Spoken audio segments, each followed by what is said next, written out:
Cuando faltan menos de 2 meses para las elecciones presidenciales en Estados Unidos y con los últimos sondeos de opinión pública marcando un escenario de paridad, Donald Trump y Kamala Harris tuvieron esta semana su primer debate, el primer debate presidencial.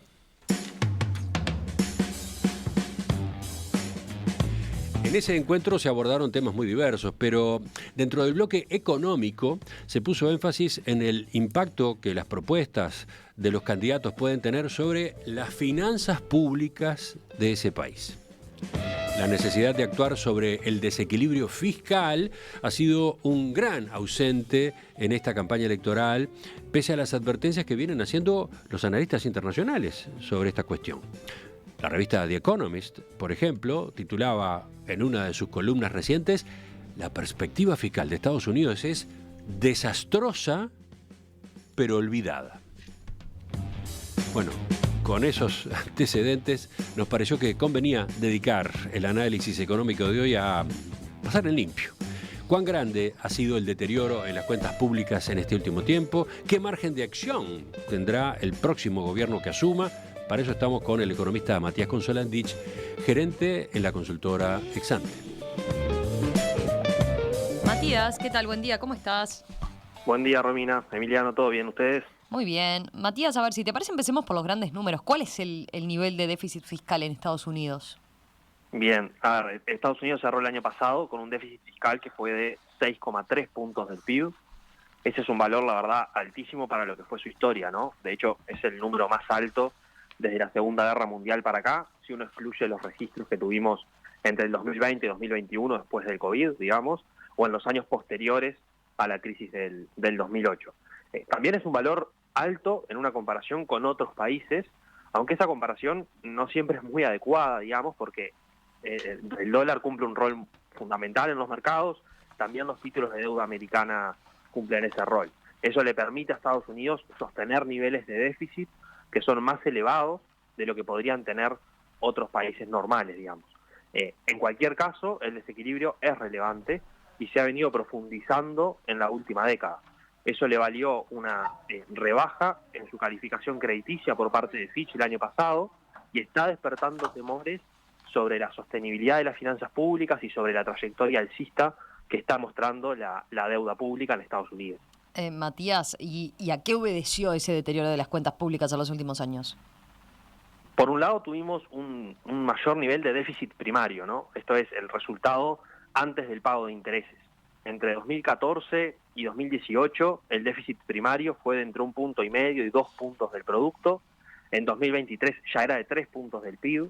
Obviamente durante la pandemia vimos registros muy atípicos en un contexto de fuerte expansividad fiscal, vimos niveles de déficit primario de más de 10 puntos del PIB, pero en los últimos años rondó más o menos 4 puntos del producto, el doble de lo que decíamos que había más o menos entre 2014 y 2018.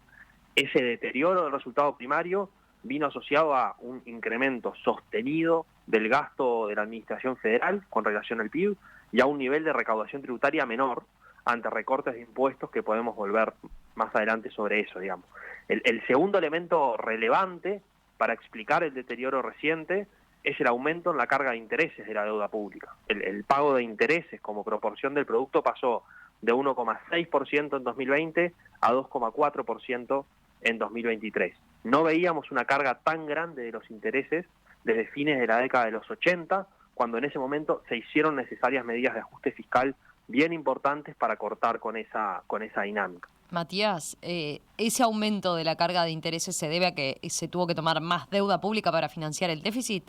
Sí, en buena medida sí, Romina. La deuda pública pasó de alrededor del 75% del PIB entre 2014 y 2018 a 97% del producto al cierre del año pasado, en parte por los déficits sostenidos en el tiempo que veníamos comentando, pero sobre todo por el mayor gasto que se incurrió en pandemia, ¿no? Eso ocurrió en muchos lugares, en Estados Unidos fue un factor clave.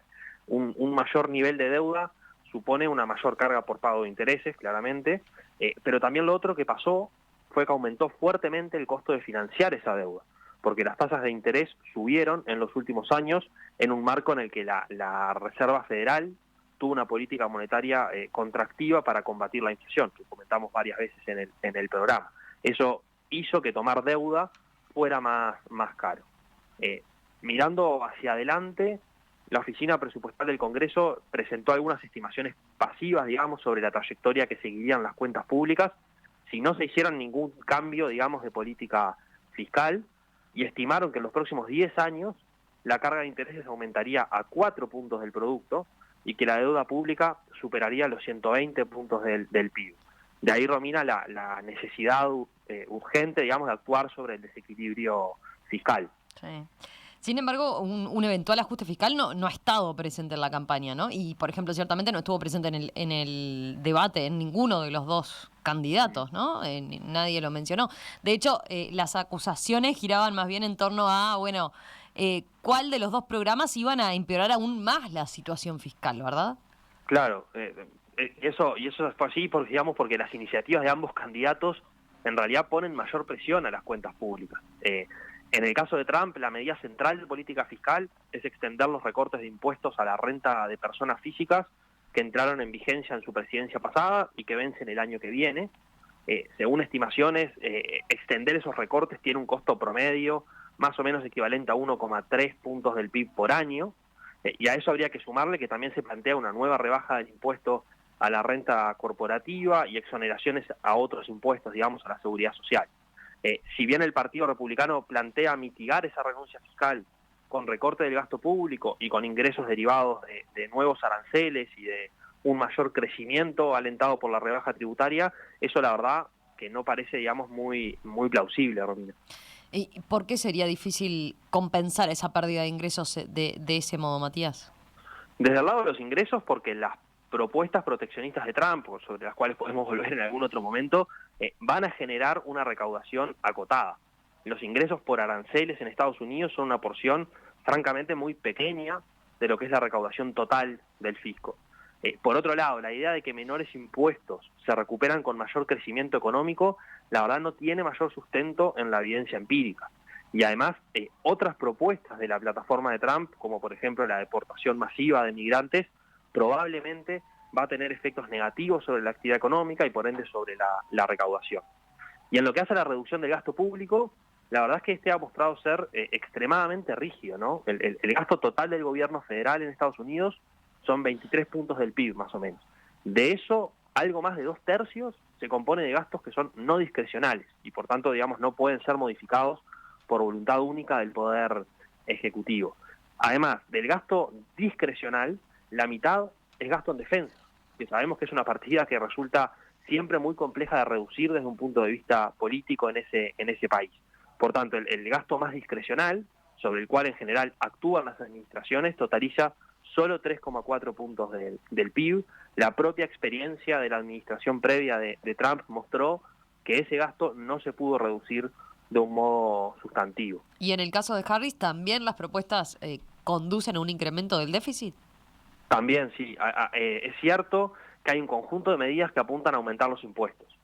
Pero primero, eso, digamos, no necesariamente va a ocurrir, porque para aumentar los impuestos se requiere una mayoría en el Congreso, y a pesar de que la elección, como decía Emiliano, está abierta, los sondeos apuntan a que el Senado seguiría en control del Partido Republicano.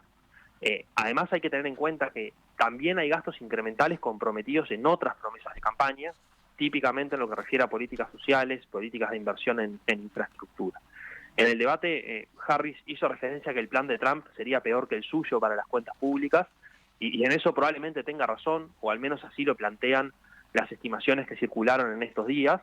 El déficit bajo Trump ascendería de 6 puntos del PIB a 8 puntos del PIB por año, pero bajo Harris también empeoraría, más o menos a 7 puntos del PIB por año.